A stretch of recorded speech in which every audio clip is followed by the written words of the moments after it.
অনেকে আমাকে কমেন্ট করো মরিশাসে যাওয়ার জন্য নাকি মেডিকেল করতে হয় কি না।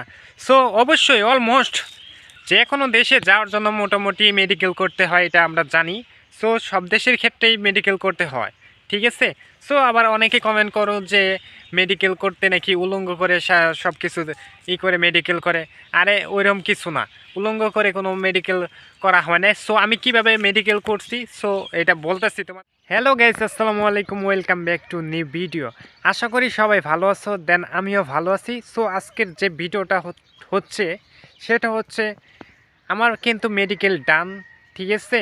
আমার কিন্তু মেডিকেল হয়ে গেছে আলহামদুলিল্লাহ, অনেক ভালো রিপোর্ট বাইরে হয়েছে। সো আমি কিভাবে মেডিকেল করছি, মরিচাষে যাওয়ার জন্য মেডিকেল করতে হবে কি না, সব প্রশ্নের উত্তর এর ভিডিওর মাঝে পেয়ে যাবা। সো ভিডিওটি কন্টিনিউ করতে থাকো, আশা করি অনেক কিছু শিখতে পারবা। সো গাইস, আমি মেডিকেল করার জন্য আমার এজেন্সি আমাকে একটা ভালো একটা মেডিকেলে নিয়ে গেছিলো। সেইখানে আমি যাওয়ার পরে আমার কিভাবে আমার মেডিকেল করানো হয়েছে, অনেকেই বলো যে পুরো শরীর নাকি উলঙ্গ করে ব্যাক কিছু করে তারপরে সে মেডিকেল করে। আসলে ওইরকম কিছু না। দেন কিভাবে মেডিকেল করা হয়েছে সেটা আমি বলতেছি, কি কি করে তারা। সো আমি যখন যাই মেডিকেলের জন্য, তো সেখানে একটা জিনিস আমি ফেস করছি সেটা বলতেছি তোমাদেরকে। ওইখানে যাওয়ার পর মেডিকেলে তোমাকে যখন ঢোকাবে তখন কি কি করে সেইখানে মেডিকেলে। সো ওইখানে তোমার হচ্ছে যদি প্যান্ট পরে যাও, সো প্যান্ট ওইটা থাকবে, সমস্যা নাই। কিন্তু যে শার্টটা খুলতে হবো একবারে, শার্টটা খুলে একদম ওইটা বুকের 100টা করে আর কি, যে এভাবে দাঁড়াইতে হয় বুকের 100টা করে। এই তো শরীরের অংশের একমাত্র শার্টটা খুলতে হয়, আর কিছু না।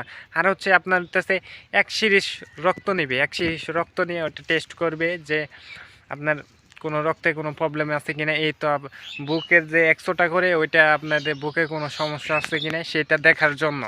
সো আরেকটা আপনার পুরসাপ টেস্ট করবে, সেটা সো যেখানে আমি প্রবলেমটা ফেস করছি সেটা হচ্ছে পুরসাপ টেস্ট করার জন্য। এই তোমার হচ্ছে কেন সেটা বলতেছি, যে সারা দিন জার্নি করে গেছিলাম, যাওয়ার পরে ঢাকা যাওয়ার পরে তো খাওয়া দাওয়া ওইরকম ঠিক মতো হয়েছিল না, পানি টানি খাওয়া হয়েছিল না। দেন সবাই দেখি পুরসাপ করে আইসা পরে, দেন আমি ওইরকম পানি টানি খাইছিলাম না, না আমার পুরসাপ হয় না। এখন প্রস্রাবের কোনো সিস্টেমই ব্যাগই হয় না। তো কি করব, অনেক লেট করলাম, তারপরে বুঝতে পারলাম যে না আমার পানি খাওয়া হয়নি, তার জন্য আর কি প্রস্রাব ওইরকম হচ্ছে না। তার জন্য পরে হাফ লিটার পানি খেয়েছি, 5 মিনিট পরে 5 মিনিট পরে ইনশাল্লাহ প্রস্রাবটা হয়ে গেছে। দেন এইটা ফেসটা করছিলাম যে যে প্রস্রাব হয় না কেন, যে আসলে যে আমি জার্নি করে গেছি ওইরকম পানি টানি খাওয়া দাওয়া হয়েছিল না, তার জন্য একটু লেট হয়েছে প্রস্রাব করতে। পরে প্রস্রাব টোস্রাব একটু দিয়ে ল্যাবে দিয়ে দিছি। তো দেওয়ার পরে ওইটা সব কিছু ওইটা এজেন্সি দেখছে, দেন আমি এগুলো কইরা আইসা পড়ছি। সো অনেকেরই যে ভুল ধারণা যে পুরো উলঙ্গ করে ইটি করে, সো ওইরকম করে আমাদের কোনো মেডিকেল করে নাই।